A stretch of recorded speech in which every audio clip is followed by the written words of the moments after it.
Hello guys.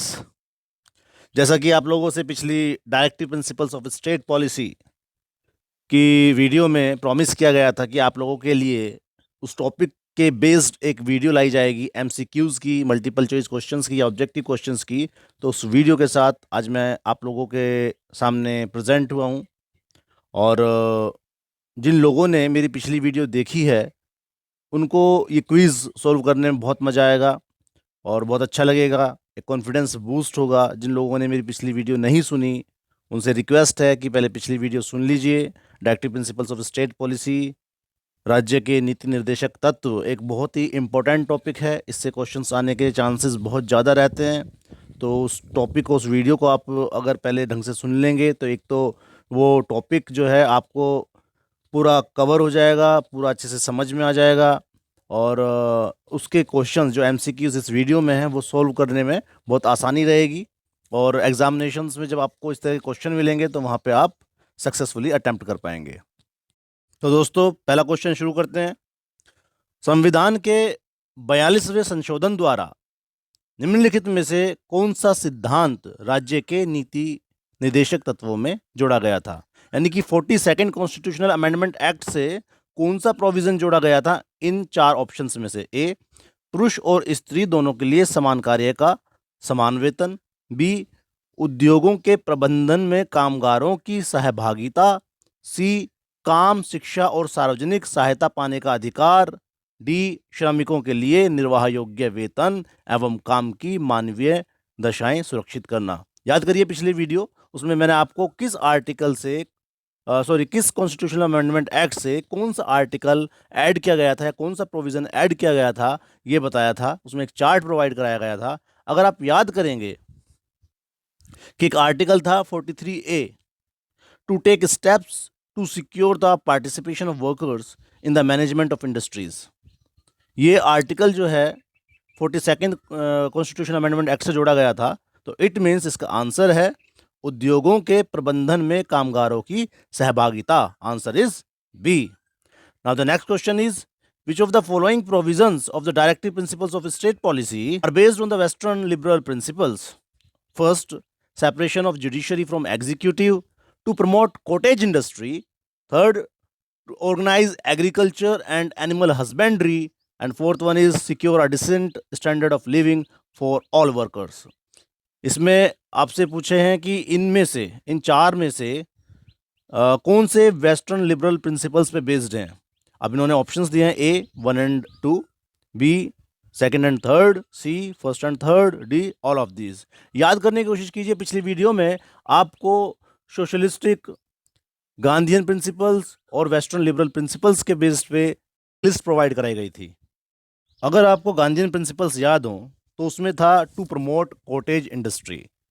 यहाँ पे पूछा है वेस्टर्न लिबरल प्रिंसिपल्स, तो सेकंड वाला गलत हो गया। अगर आप नीचे ऑप्शंस में देखेंगे तो उसके आधार पे ए भी गलत हो जाता है, बी भी गलत हो जाता है और डी भी गलत हो जाता है। तो कौन सा बचा? 1 and 3। 1 यानी कि separation of judiciary from executive, and third one is organise agriculture and animal husbandry. तो सेकंड जो है टू प्रमोट कॉटेज इंडस्ट्री, वो गांधीयन प्रिंसिपल बेस्ड है। और secure a decent standard of living for all workers, ये socialistic principle based है। अब आगे बढ़ते हैं नेक्स्ट क्वेश्चन पर। क्वेश्चन है, नीति निदेशक तत्वों के निम्नलिखित में तीन मामलों से 42वें संशोधन का संबंध था? फर्स्ट, उद्योगों के प्रबंध में श्रमिकों की साझेदारी। आय और ओहदों की असमानता को कम करना। पर्यावरण की रक्षा। निर्धनों की निशुल्क कानूनी सहायता। इसमें चार ऑप्शंस दिए हुए हैं, ए 1, 3 और 4, बी 1, 2 और 3, सी 1, 2 और 4, डी 2, 3 और 4। आप याद करने की कोशिश कीजिए कि 42वां अमेंडमेंट यानी 42nd अमेंडमेंट में कौन कौन से ऐड हुए थे, कौन कौन से प्रोविजंस ऐड हुए थे, वो याद करने की कोशिश करें। अगर आप अमेंडमेंट की लिस्ट को याद करेंगे तो आय और ओहदों की असमानता को कम करना, ये आपको याद आएगा कि to minimise inequalities in income, status, facilities and opportunities जो है 44th कॉन्स्टिट्यूशनल अमेंडमेंट एक्ट 1978 से किया गया था। तो इसके आधार पे हमारा बी, सी और डी ऑप्शन गलत हो जाते हैं। तो कौन सा आंसर बचा? ए 1, 3 एंड 4। नेक्स्ट क्वेश्चन की तरफ बढ़ते हैं। नेक्स्ट क्वेश्चन है, consider the following statements. First, there is no provision in the constitution of India to encourage equal pay for equal work for both man and woman. Second, the constitution of India does not define backward classes. पहला, यानी कि constitution में कोई provision नहीं है equal pay for equal work को encourage करने के लिए। सेकेंड, कि कॉन्स्टिट्यूशन में बैकवर्ड क्लासेस की डेफिनेशन कहीं डिफाइन नहीं करी गई। तो इसके लिए हमें करेक्ट बताना है, which of the following statement या statements given above is or are correct. First, only one. Second, only two. Third, both 1 and 2। And D is neither 1 nor 2। तो हमें बताना है कि इन दोनों स्टेटमेंट में से कौन से करेक्ट हैं। क्वेश्चन को बड़े ध्यान से पढ़ना होता है। कई बार करेक्ट की जगह इनकरेक्ट वर्ड होता है, लेकिन हम जल्दबाजी में इनकरेक्ट को करेक्ट पढ़ते हुए उसके अनुसार जो है अपना आंसर लगा देते हैं। क्वेश्चन आते हुए भी हम गलत कर देते हैं। यही फिर डिफरेंस डालता है सिलेक्शन और रिजेक्शन के बीच में। तो क्वेश्चन को बहुत जरूरी ध्यान से पढ़िए। ये मैं अपनी हर एमसीक्यूज की वीडियो में रिपीट करता हूं, तो इस बात पे जरा आप फोकस करें। अपने फर्स्ट स्टेटमेंट की बात करते हैं कि there is no provision in the constitution of India to encourage equal pay for equal work for both man and woman. तो यदि आप directive principles of state policy के सोशलिस्टिक प्रिंसिपल्स में याद करेंगे कि आर्टिकल 39 में आपको पढ़ाया गया था कि there is provision for equal pay for equal work. तो इसका मतलब कि पहला स्टेटमेंट जो है वो गलत हो गया, जहां पे नो प्रोविजन लिखा हुआ है इसकी वजह से। सेकेंड स्टेटमेंट जो है, the constitution of India does not define backward classes, ये करेक्ट स्टेटमेंट है। कॉन्स्टिट्यूशन ऑफ इंडिया में कहीं पे भी बैकवर्ड क्लासेस की डेफिनेशन नहीं दी गई है। तो इसके अनुसार पहला हमारा स्टेटमेंट गलत है। पहला स्टेटमेंट गलत होने की वजह से ए और सी गलत हो गए, और दूसरा स्टेटमेंट सही होने की वजह से डी ऑप्शन गलत हो गया। तो इसका answer B, only 2। Now we will move to the next question. Swaran Singh समिति ने जिस प्रश्न पर विचार किया वह था, ए, जम्मू कश्मीर के प्रतिरूप पंजाब को अधिक स्वायत्तता। बी, भारत के लिए राष्ट्रपति मूलक शासन की उपयुक्तता। सी, मूल अधिकारों की तुलना में निदेशक तत्वों को अग्रता। डी, प्रशासनिक सुधार। तो आपको मैं यहाँ पे बता देना चाहता हूँ कि इसका आंसर होगा सी, मूल अधिकारों की तुलना में निदेशक तत्वों को अग्रता। बारे में आपको बता देना चाहता हूँ कि द स्वर्ण Singh committee on constitutional reforms appointed by the President of Indian National Congress early in 1976 suggested that the primacy of the directive principles of state policy over fundamental rights must be proclaimed once for all, and no law giving effect to the directive principles should be called in question on the ground of infringement of any of the fundamental rights. He asserted that the proposed constitutional reforms sought to pave the way to a revolutionary socio-economic program. The committee also proposed that any amendment of the constitution under the constituent power of parliament should not be called in question on any grounds. तो इससे clear होता है कि सरदार स्वर्ण Singh committee ने recommendation दी थी कि directive principles की प्राइमेसी होनी चाहिए फंडामेंटल राइट्स पे। अब आगे बढ़ते हैं। Next question, the instrument of instructions contained in the government of India act of 1935 have been incorporated in the Constitution of India in the year 1950 as A, fundamental rights. B, directive principles of state policy. C, extent of executive power of state. And D, conduct of business of the government of India. याद करिए हमारी पिछली video जो कि directive principles of state policy पे है, उसमें हमने बताया था कि गवर्नमेंट ऑफ इंडिया एक्ट 1935 में इंस्ट्रूमेंट ऑफ इंस्ट्रक्शंस थे।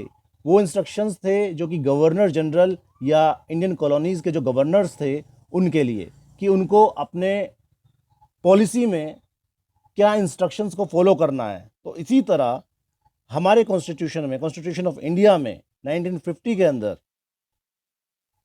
इंस्ट्रूमेंट ऑफ इंस्ट्रक्शंस के सिमिलर कुछ इंस्ट्रक्शंस जोड़े गए जिनको directive principles of state policy कहते हैं। ये directive principles of state policy जो हैं ये फंडामेंटल है गवर्नेंस में, क्योंकि ये डायरेक्शन देते हैं स्टेट को कि आप इन इंस्ट्रक्शंस को जो है अपनी पॉलिसीज़ को या लॉज को इनेक्ट करने में फॉलो करेंगे। तो इसका आंसर हो जाता है B, directive principles of state policy. दोस्तों, मैं तभी आपसे शुरुआत में ही कहा था अपनी एमसीक्यूज़ की वीडियो को शुरू करने से पहले कि पिछली वीडियो जरूर सुन लीजिएगा, क्योंकि अगर आपने वो सुन लेंगे तो हर एक क्वेश्चन जो है वो बहुत ईजीली आप सोल्व कर पाएंगे, और उसका एक्सप्लेनेशन जिस तरह से मैं आपको दे के बता रहा हूँ आंसर वो आपको लंबे समय तक याद भी रह पाएगा। नेक्स्ट क्वेश्चन इज, निम्नलिखित में से किस संशोधन द्वारा राज्य के नीति निर्देशक तत्वों को मौलिक अधिकारों पर वरीयता दी गई? A 40th constitutional amendment act, B 42nd constitutional amendment act, C 45th constitutional amendment act and D 38th constitutional amendment act. याद करिए, इसका आंसर है 42nd कॉन्स्टिट्यूशनल अमेंडमेंट एक्ट, जिसके द्वारा DPSP directive principles of state policy को fundamental rights के ऊपर preference दी गई थी। Now the next question is, consider the following provisions under the directive principles of state policy as enshrined in the Constitution of India. First, securing for citizens of India a uniform civil code. Second, organizing village panchayats. Third, promoting cottage industries in rural areas. And fourth one is securing for all the workers reasonable leisure and cultural opportunities. अब आगे question पढ़ते हैं। Which of the above are the Gandhian principles that are reflected in the directive principles of state policy. अगर आप पहले statement को ही जानते हैं, securing for citizens of India a uniform civil code, article 44, तो आप जानते हैं कि ये वेस्टर्न लिबरल प्रिंसिपल्स में है, तो इसके अकॉर्डिंग जहाँ जहाँ 1 लिखा हुआ है वो वाले ऑप्शंस रोंग हो जाते हैं, तो ए और सी वैसे ही गलत हो गया, और ऑटोमेटिकली डी जो ऑल ऑफ दीज है उसमें भी 1 आता है, तो 1 वो भी रॉन्ग हो गया। तो बचे कौन से? सेकंड एंड थर्ड, यानी ऑर्गेनाइजिंग विलेज पंचायत और third promoting cottage industries in rural areas. तो गांधीयन प्रिंसिपल्स पे बेस्ड जो directive principles of state policy हैं हमारे, वो हैं सेकंड एंड थर्ड, तो इसका आंसर होगा बी। नेक्स्ट क्वेश्चन इज, संविधान का कौन सा संशोधन यह प्रावधानित करता है कि कोई कानून जो राज्य के उन नीति निर्देशक सिद्धांतों को जो अनुच्छेद 39B और C में वर्णित हैं प्रभावी बनाने हेतु पारित किया जाए, इस कारण से निरस्त नहीं किया जाएगा कि वह अनुच्छेद 14 और 19 में प्रदत्त अधिकारों को सीमित करता है। याद करिए, conflict between fundamental rights and directive principles of state policy, जो मेरी पिछली वीडियो डीपीएसपी की है उसके अंदर मैंने आपको समझाया था। तो इसका आंसर होना चाहिए C, 42nd constitutional amendment act. Now the next question is, according to the constitution of India, which of the following are fundamental for the governance of the country? A fundamental rights, B fundamental duties, C directive principles of state policy and D is both A and B.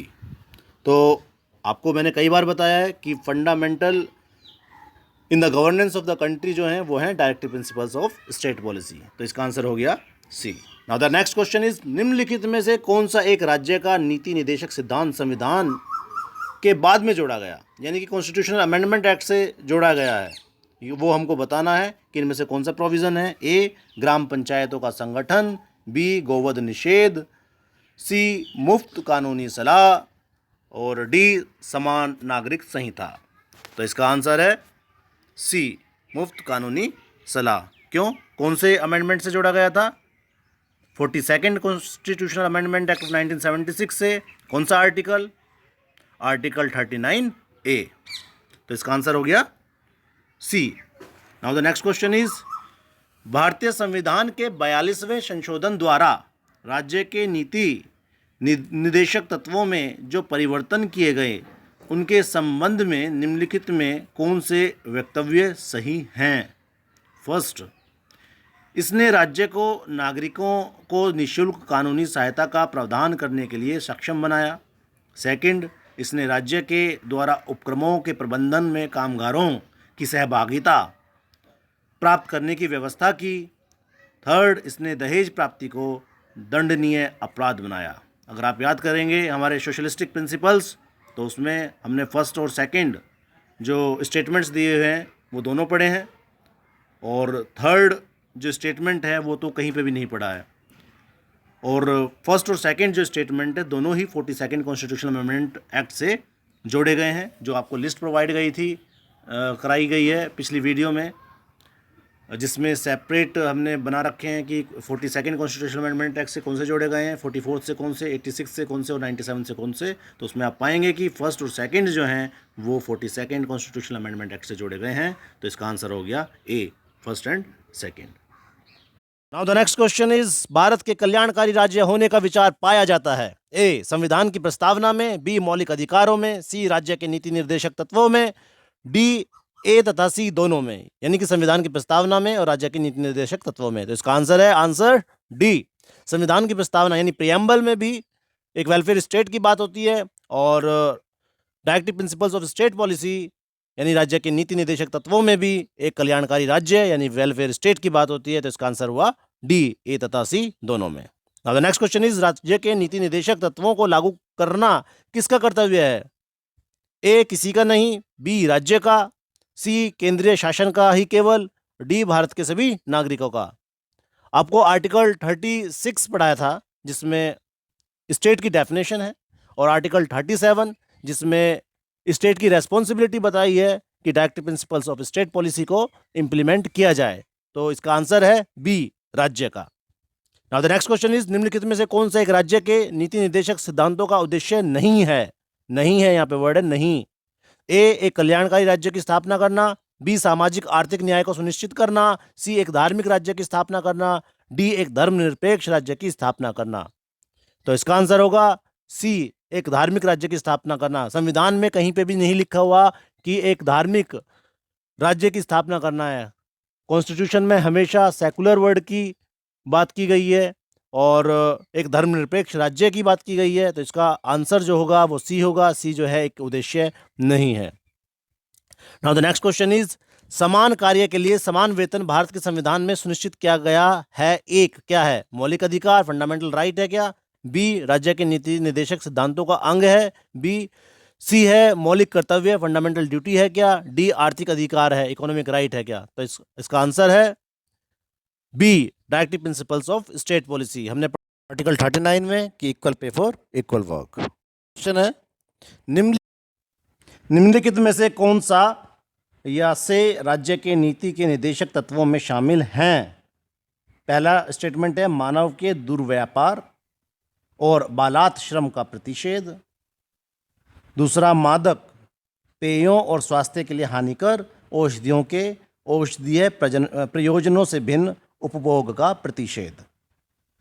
आगे question में है, नीचे दिए गए कूट का प्रयोग कर सही उत्तर चुनिए। कूट दिए हुए हैं, ए, केवल 1, बी, केवल 2, सी, 1 and 2 दोनों, और एंड डी, ना तो एक और ना ही दो। तो इसमें से हमें करेक्ट ऑप्शन बताना है। स्टेटमेंट फर्स्ट जो है वो फंडामेंटल राइट्स से रिलेटेड है, तो इसलिए गलत है। दूसरा जो है, मादक पेयों और स्वास्थ्य के लिए हानिकर औषधियों के औषधीय प्रयोजनों से भिन्न उपभोग का प्रतिषेध, ये नीति निर्देशक तत्व से संबंधित है। हम लोगों ने पढ़ा था आर्टिकल 47 में, जो कि गांधीयन प्रिंसिपल है। उसमें दिया हुआ था कि to prohibit the consumption of intoxicating drinks and drugs which are injurious to health. तो इसका आंसर हुआ B, only 2। Next question is, निम्नलिखित में से कौन एक नीति निर्देशक तत्व है पूछा है। ए, समान आचार संहिता, बी, प्रेस की स्वतंत्रता, सी, धर्म की स्वतंत्रता, डी, विधि के समान समानता। अगर आपने फंडामेंटल राइट्स पढ़े होंगे तो बी, सी और डी ये तीनों जो हैं हमारे फंडामेंटल राइट्स हैं, और समान आचार संहिता यूनिवर्सल सिविल कोड आर्टिकल 44 जो कि हमारा वेस्टर्न लिबरल प्रिंसिपल है, directive principle of state policy के अंदर है। तो इसका आंसर हो गया ए, नीति निर्देशक तत्व जो है समान आचार संहिता है। Now the next question is, निम्न में से कौन एक राज्य के नीति निर्देशक सिद्धांतों में सम्मिलित है? ए, राज्य देश के पर्यावरण के संरक्षण तथा संवर्धन का प्रयास करेगा। बी, राज्य किसी व्यक्ति को कानून के समक्ष समानता मना नहीं करेगा। सी, राज्य किसी व्यक्ति को उसके धर्म, कुल, जाति, लिंग अथवा जन्म स्थान के आधार पर प्रभेद नहीं करेगा। डी, अस्पृश्यता का प्रवर्तन। इसमें भी सेम है, बी, सी, डी जो है फंडामेंटल राइट्स से रिलेटेड है। और तो ऑप्शन ए, राज्य देश के पर्यावरण के संरक्षण तथा संवर्धन का प्रयास करेगा, हमारा directive principle of state policy है। किस आर्टिकल में है? Article 48A, to protect and improve the environment and to safeguard forest and wild life. कौन से प्रिंसिपल्स के अंदर आता है? वेस्टर्न लिबरल प्रिंसिपल्स के अंदर। तो now the next question is, राज्य निम्न में से कौन सा राज्य की नीति का निदेशक तत्व है? राज्य ए है, राज्य किसी व्यक्ति को विधि के समक्ष समता नहीं नकारेगा। बी, राज्य धर्म, मूल, वंश, जाति, लिंग या जन्मस्थान के आधार पर किसी व्यक्ति के विरुद्ध विभेद नहीं करेगा। सी, अस्पृश्यता का अंत कर दिया गया है और उसका किसी भी रूप में आचरण विधि द्वारा दंडनीय है। डी, राज्य पर्यावरण की रक्षा और उसका संवर्धन करने का प्रयास करेगा। जैसा कि हमने लास्ट क्वेश्चन में डिस्कस किया था, तो इसका आंसर हो गया डी, राज्य पर्यावरण की रक्षा और उसका संवर्धन करने का प्रयास करेगा। यह राज्य की नीति का निदेशक तत्व है। अब द नेक्स्ट क्वेश्चन इज, पर्यावरण और वनों के संरक्षण हेतु भारतीय संविधान के किस भाग में प्रावधान पाए जाते हैं? ए, सूची 3 समवर्ती में। बी, राज्य के नीति निदेशक सिद्धांतों में। सी, अनुच्छेद 51A एवं मूल कर्तव्य में। डी, कहीं नहीं। तो इसका आंसर है बी, राज्य के नीति निदेशक सिद्धांतों में। Now the next question is, निम्नलिखित में से क्या क्या राज्य के नीति निदेशक तत्वों में शामिल है? फर्स्ट स्टेटमेंट इज, राज्य विकास के लिए विज्ञान एवं प्रौद्योगिकी को बढ़ावा देने का प्रयत्न करेगा। दूसरा स्टेटमेंट है, राज्य पूरे भारत के नागरिकों के लिए एक समान सिविल कोड सुनिश्चित कराने का प्रयास करेगा। थर्ड है, राज्य जनसंख्या नीति और परिवार नियोजन कार्यक्रम तैयार करने का प्रयत्न करेगा। फोर्थ है, राज्य पर्यटन को बढ़ावा देने के लिए कदम उठाएगा। तो अगर आपने directive principles of state policy ढंग से पढ़े होंगे तो आपको याद आ जाएगा कि इसका आंसर है 2, यूनिफॉर्म सिविल कोड, आर्टिकल 44। राज्य पूरे भारत के नागरिकों के लिए एक समान सिविल कोड सुनिश्चित कराने का प्रयास करेगा। तो its answer is C. Now the next question is, उद्योगों के प्रबंध में कर्मकारों को भाग लेना भारतीय संविधान के है, इसमें अनुच्छेद पूछा है, किस आर्टिकल में है? Article 44A, article 48A, article 43A और आर्टिकल 45A। तो इसका आंसर है C, article 43A। Now the next question is, भारत के संविधान के अनुच्छेद 50 के अंतर्गत लोक सेवाओं में न्यायपालिका को कार्यपालिका से पृथक करने के लिए कौन कदम उठाएगा? ए, राष्ट्रपति। बी, प्रधानमंत्री। सी, राज्य। डी, राज्यपाल। क्वेश्चन में आर्टिकल 50 की बात हुई है। आर्टिकल 50 जो है वो directive principle of state policy है, और जैसा कि आर्टिकल 37 में दिया हुआ है कि जितने भी directive principles of state policy हैं वो सब स्टेट अपनी पॉलिसीज़ में और एक्ट्स में इम्प्लीमेंट करेंगे। तो डायरेक्शन है आर्टिकल 37 में स्टेट को इम्प्लीमेंट करने में, और आर्टिकल 36 में स्टेट की डेफिनेशन दी हुई है। तो इसका आंसर हुआ सी, राज्य। Now the next question is, राज्य के नीति निदेशक सिद्धांतों के निम्नलिखित अनुच्छेदों में से कौन सा अंतर्राष्ट्रीय शांति और सुरक्षा के संवर्धन से संबंधित है?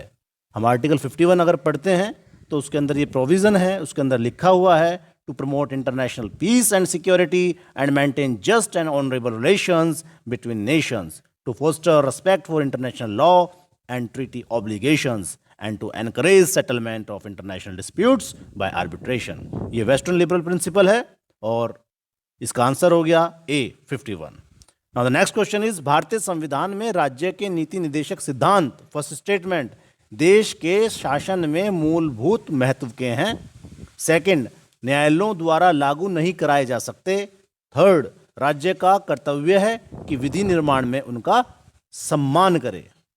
तो हम पढ़ चुके हैं, मूलभूत महत्व भी हैं और न्यायालयों द्वारा लागू भी नहीं कराए जा सकते, नॉन एनफोर्सेबल भी हैं, और राज्य का कर्तव्य भी है कि उनको अपनी पॉलिसीज और एक्ट्स में इंप्लीमेंट करे। तो इसका आंसर हो गया उपरोक्त तीनों, D. Now the next question is, राज्य के नीति निर्देशक सिद्धांत किस प्रकार मौलिक अधिकारों से भिन्न हैं? डिफरेंस पूछा है directive principles of state policy में और फंडामेंटल राइट्स में। फर्स्ट, ए, पूर्वोक्त केंद्रीय सरकार के लिए हैं और उपरोक्त राज्यों के लिए। बी, पूर्वोक्त संविधान का अंश नहीं है जबकि उपरोक्त है। सी, निर्देश प्रवर्तनीय नहीं है जबकि अधिकार प्रवर्तनीय हैं। डी, उपरोक्त में से कोई नहीं। तो इसका आंसर है सी, निर्देश प्रवर्तनीय नहीं है जबकि अधिकार प्रवर्तनीय हैं।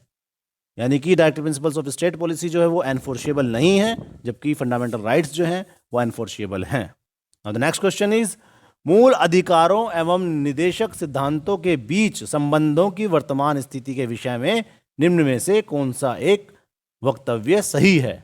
ए, निदेशक सिद्धांतों को मूल अधिकारों की अपेक्षा किसी भी दशा में प्राथमिकता नहीं दी जा सकती।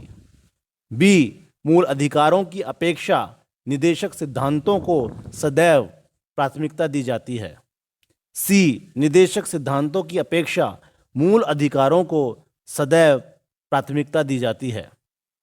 डी, कुछ मामलों में निदेशक सिद्धांतों को मूल अधिकारों की अपेक्षा प्राथमिकता दी जा सकती है।